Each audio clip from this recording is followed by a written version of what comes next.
कल्पसिद्धिप्रदायकाय अगणितगुणशीलतत्त्वप्रदर्शकाय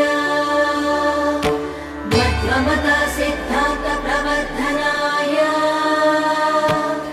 परमगुरु श्रीगुरुराघवेन्द्राय नमः।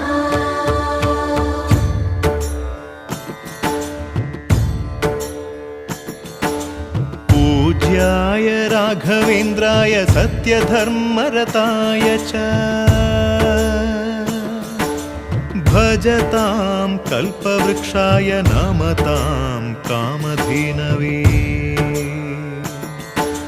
ಧರ್ಮದ ದೀಪ ಹಚ್ಚುವ ಶಾಂತಿಯ ಬೆಳಕ ಚೆಲ್ಲುವ ಜ್ಞಾನದ ದೀಪ ಹಚ್ಚುವ ಲೋಕವ ನೀನೆ ನಡೆಸುವ ಪುಂಗೆಯ ತೀರದ ಯತಿವರ ನಿನ್ನದೆ ಸ್ಮರಣೆ